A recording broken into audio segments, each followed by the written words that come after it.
ناظرین، سدرہ عربی زبان میں بیری کے ایک درخت کو کہا جاتا ہے، لیکن اکثر ریسرچرز کا کہنا ہے کہ سدرۃ المنتہا کے درخت کو دنیا میں موجود بیری کے درختوں سے مشابہ نہیں قرار دیا جا سکتا۔ یہ اللہ تعالیٰ کی ذات ہی اس چیز کو بہتر طریقے سے جانتی ہے کہ سدرۃ المنتہا ہے کیا۔ دوستو، منتہا کا مطلب ہے آخری حد ہونا، یعنی یہ ایک ایسا مقام ہے جس سے آگے کسی بھی قسم کی مخلوق کو جانے کی اجازت نہیں ہے۔ اس مقام پر آ کر ہر عالم کا علم جواب دے جاتا ہے۔ اس سے آگے جو بھی کچھ ہے وہ اللہ کے سوا کوئی نہیں جانتا۔ ہمارے نبی حضرت محمد مصطفیٰ صلی اللہ تعالی علیہ وآلہ وسلم کے علاوہ کوئی ذی روح اس مقام سے آگے نہیں گیا۔ روایات سے یہ پتہ چلتا ہے کہ سدرۃ المنتہا کے درخت کی جڑیں چھٹے آسمان اور اس کا پھیلاؤ 7ویں آسمان تک ہے۔ معراج کی رات جب حضرت جبرائیل علیہ السلام حضرت محمد صلی اللہ علیہ وآلہ وسلم کو آسمان کی طرف لے کر گئے، اللہ کے حکم سے ایک کے بعد ایک آسمان کی سیر کرتے ہوئے جب آپ 7ویں آسمان پر داخل ہونے لگے تو سدرۃ المنتہا کا مقام آ گیا۔ وہاں پر ایک ایسا بڑا درخت موجود تھا جس کے پھل مقام حجر کے مٹکے جیسے تھے اور پتے ہاتھی کے کانوں کی طرح نظر آتے تھے۔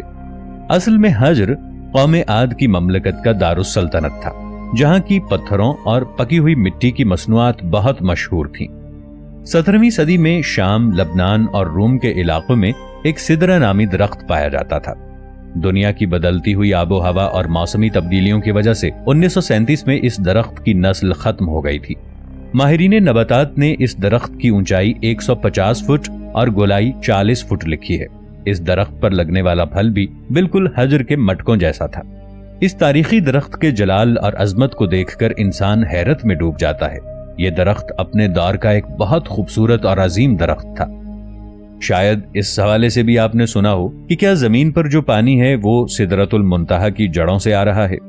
احادیث شریف میں ہے کہ زمین پر بہنے والے دریائے نیل اور دریائے فرات سدرۃ المنتہا کی جڑوں میں سے نکلتے ہیں۔ دریائے نیل اور دریائے فرات کا شمار دنیا کے عظیم ترین دریاؤں میں ہوتا ہے۔ ایک اندازے کے مطابق ان دریاؤں کی عمر 30 ملین سال سے بھی زیادہ ہے۔ سوچنے والی بات یہ ہے کہ ان دریاؤں سے پانی سدرۃ المنتہا سے کیسے آ رہا ہے۔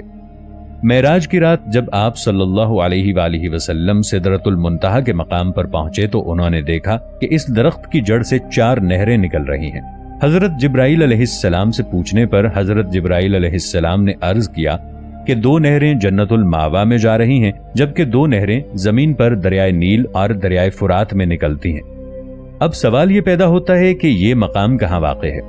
کیا یہ کسی دوسرے سیارے پر موجود ہے یا سدرۃ المنتہا کسی دوسری کائنات میں ہے؟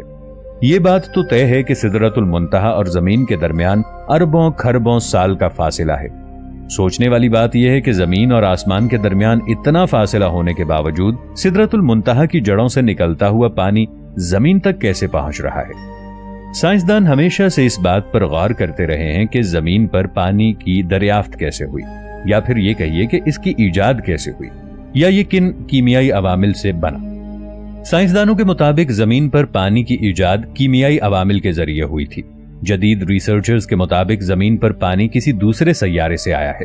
20ویں صدی کے بعد کچھ سائنسدانوں کا یہ نظریہ تھا کہ زمین کے وجود میں آنے کے فوراً بعد یہاں پر کئی سال تک شہاب ثاقب کی مسلسل بارش ہوتی رہی، اور عین ممکن ہے یہ شہاب ثاقب اپنے ساتھ پانی بھی زمین پر لائے ہوں۔ اگر دریائے نیل اور دریائے فرات میں موجود پانی سدرۃ المنتہا کی جڑوں سے آتا ہے تو سائنس اس بارے میں کہتی ہے کہ خلا میں جتنی دور دیکھا جا سکتا ہے اور اس سے یہی نتیجہ اخذ کیا جا سکتا ہے، کہیں سے بھی یہ اشارہ نہیں ملتا کہ آسمان سے کسی ذریعے سے زمین پر پانی آ رہا ہے۔ اب سوال یہ پیدا ہوتا ہے کہ سدرۃ المنتہا کی جڑوں سے نکلنے والا پانی دریائے فرات اور دریائے نیل میں کیسے آ رہا ہے؟ تو دوستو، حال ہی میں کچھ جاپانی سائنسدانوں نے یہ مشاہدہ کیا کہ زمین میں موجود پانی روگ نامی ایک پلانٹ سے آیا ہے۔ یہ سیارہ ہماری زمین سے 300 ملین کلومیٹر دور ایک بہت بڑا پتھر ہے۔ یہ پتھر اتنا بڑا ہے کہ اس کا سائز زمین کے کسی بڑے شہر جتنا ہے۔ یہ سیارہ اربوں کھربوں سال کی مسافت طے کر کے ہمارے نظام شمسی میں پہنچا۔ کیا یہ سیارہ جس جگہ سے آیا ہے وہ سدرۃ المنتہا ہے؟ تو اب تک سائنس اس بات کو تسلیم کر چکی ہے کہ جو پانی زمین پر آیا ہے کسی اور مقام سے آیا ہے۔ دوستو، آئیے اب اس بات کو جاننے کی کوشش کرتے ہیں کہ سدرۃ المنتہا کی جڑوں سے نکلنے والا پانی ہماری زمین پر کیسے پہنچ رہا ہے۔ سائنسی دنیا میں ایک تصور پایا جاتا ہے اس को वर्म होल कहा जाता है। वर्म होल कायनात में मौजूद एक ऐसा दरवाजा समझ लीजिए कि जिसके जरिए करोड़ों अरबों खरबों साल का फासिला पलक झपकने में तय किया जा सकता है। अगर एक वर्म होल जमीन पर हो और दूसरा अरबों खरबों मील किसी दूसरे सैयारे पर हो, तो आप इस वर्म होल के जरिए सेकंड से भी कम वक्त में दूसरे सैयारे पर पहुंच जाएंगे। लिहाजा किसी दूसरी कायनात से जमीन पर पानी का पहुंचना ऐन मुमकिन है। हो सकता है सिदरतुल मुंतहा की जड़ों से निकलने वाला पानी किसी वर्म होल के जरिए जमीन तक आ रहा हो। अगर क़यामत की निशानियों को देखा जाए तो इसमें से एक निशानी ये भी है कि दज्जाल के ज़ुहूर के वक्त दरियाए फुरात का पानी खुश्क हो जाएगा। हो सकता है कि दज्जाल भी इसी वर्म होल के जरिए जमीन पर आए जिस वर्म होल के जरिए से दरियाए फुरात और दरियाए नील जमीन तक आ रहे हैं। और यह भी ऐन मुमकिन है कि दज्जाल वर्म होल के जरिए जमीन पर आते वक्त इस वर्म होल को बंद कर दे, जिससे दरियाए नील और दरियाए फुरात सूख जाएं। आसमान से जमीन तक पानी आने का जिक्र इस्लाम के साथ साथ हिंदू मजहब में भी मिलता है।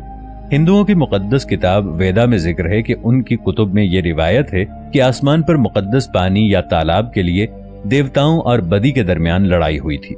ये लड़ाई 12 दिन तक जारी रही थी। इस मुकद्दस तालाब से 4 कतरे पानी के जमीन पर भी गिरे और उन कतरों से 4 दरिया जमीन पर बहने लगे।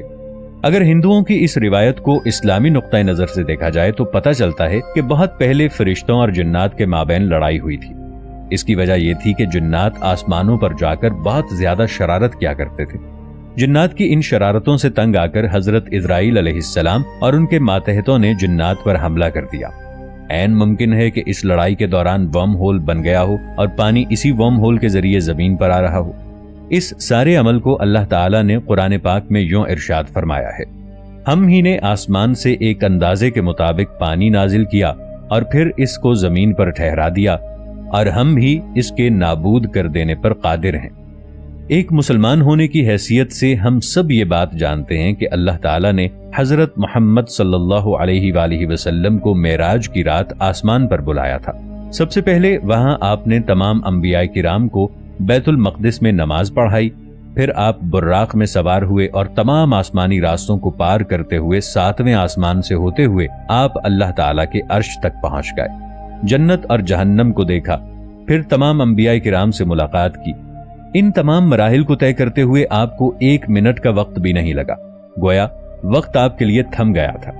जमीन से होते हुए 7 आसमानों तक 1 सेकंड से पहले जाना ऐसा मुमकिन तो नहीं लगता, लेकिन क्योंकि ये आप सल्लल्लाहु अलैहि वसल्लम का मौजज़ा था और मौजज़ा होता ही वो है जिसे इंसानी अक्ल तस्लीम न कर सके। मगर हैरत अंगेज तौर पर आज की साइंस इस बात की वजाहत कुछ इस तरह करने पर मजबूर है। ऐसी बातें जिन्हें उस जमाने में लोग सिर्फ एक मौजज़ा तसव्वुर करते थे, आज के इंसान इसे साइंसी तौर पर साबित कर चुके हैं। दोस्तों, अगर देखा जाए तो सिदरतुल मुंतहा यानी जो उस मकाम पर बेरी का दरख्त है, इसमें ब्लैक होल की खुसूसियात भी बयान की जाती हैं। जहां तक इस दुनिया और कायनात में मौजूद तमाम मखलूकात की हद है, हमारे आका हजरत मोहम्मद सल्लल्लाहु अलैहि वसल्लम के सिवा कोई भी उस हद से आगे नहीं बढ़ सका। इस बात का सबूत हमें एक ब्लैक होल और बेरी के दरख्त को देखकर मिलता है, क्योंकि दोनों का ढांचा एक ही साख्त का है। और दूसरी बात, सूरतुन नज्म की आयत नंबर 16 में अल्लाह ताला ने इरशाद फरमाया कि उस दरख्त पर बिल्कुल अंधेरा छाया हुआ था, यानी वो दरख्त अंधेरे से कवर था। ये बहुत ज्यादा हैरान कुन नहीं है, क्योंकि स्पेस को देखकर पता चलता है कि स्पेस में हर तरफ अंधेरा ही है, मगर अल्लाह की जात खास तौर पर उस चीज का जिक्र कर रही है तो सोचें कि इस बात में कोई तो खास अम्र मौजूद है। जी हाँ, बिल्कुल ऐसा ही है। अगर स्पेस में कुछ जगह एक से बढ़कर एक स्याह है, मगर ब्लैक होल से ज्यादा स्याह कोई जगह नहीं होती, क्योंकि ब्लैक होल रोशनी को भी अपने अंदर जज्ब कर लेता है। और एक बेरी वाले दरख्त पर स्याह तरीन अंधेरे का छा जाना इसी तरफ इशारा हो सकता है। ब्लैक होल्स को अंधेरे की वजह से डायरेक्ट देखा या ढूंढा नहीं जा सकता, मगर खास आलात की मदद से जब साइंसदानों ने सितारों के मद्व जज़र में इस ब्लैक होल की ग्रेविटी की वजह से तब्दीली महसूस की, तो वो समझ गए कि उनके आसपास कोई ब्लैक होल मौजूद है। और दूसरी बड़ी वजह जो उन्हें देखने में रुकावट पैदा करती है, इसका नाम ग्रेविटेशनल लेंसिंग है। जब भी हम आसमान में किसी ऑब्जेक्ट को देखने की कोशिश करें तो इसके दरमियान कोई ब्लैक होल मौजूद हो, तब हम उसे नहीं देख सकते, क्योंकि ब्लैक होल अपने आसपास मौजूद ग्रेविटी की वजह से किसी लेंस की तरह लाइट को मोड़ देता है, यानी उसको कर्व कर देता है। इसी वजह से हम उसके पार मौजूद ऑब्जेक्ट को तो देख सकते हैं, मगर उसको नहीं देख सकते, और वीडियो में इस चीज को वाज़ेह तौर पर आप देख सकते हैं। अब कुरान हकीम में अल्लाह तबारक व तआला एक बार फिर इस ब्लैक होल की खुसूसियात हमारे नबी हजरत मोहम्मद सल्लल्लाहु अलैहि वसल्लम की आंखों से बयान करते हुए फरमाते हैं कि हजरत मोहम्मद सल्लल्लाहु अलैहि वसल्लम की नजर ना तो किसी और तरफ माइल हुई और ना ही एक हद से आगे बढ़ी। उन्होंने अल्लाह ताला की कुदरत की बहुत बड़ी निशानियां देखी। ये आयत करीमा हमें वाज़ेह तौर पर बताती है कि हमारे प्यारे नबी हजरत मोहम्मद सल्लल्लाहु अलैहि वसल्लम ने ग्रेविटेशनल लेंसिंग का मुशाहिदा नहीं किया, बल्कि डायरेक्ट ब्लैक होल को देखा, और उस निशानी का मुशाहिदा खुद अपनी आंखों से उसके अंदर जाकर भी किया। सुभान अल्लाह। सिदरतुल मुंतहा की तमाम खुसूसियात ब्लैक होल से मिलती हैं। अगर हम सिदरतुल मुंतहा की तमाम खुसूसियात को एक साथ जोड़कर ब्लैक होल की खुसूसियात और सफरे मेराज से जोड़कर देखें तो हमें एक ऐसे दरख्त का जिक्र मिलता है जिस पर अंधेरा छाया हुआ था और वो सितारों को निगलता है। उसे आम इंसानी आंख नहीं देख सकती। इसकी भी एक हद है। ये एक कायनात से दूसरी कायनात पर जाने का रास्ता है। इसके पास शदीद ग्रेविटी की वजह से वक्त रुक जाता है। सबसे बढ़कर ये कि अल्लाह ताला की अजीम निशानियों में से ये एक निशानी है।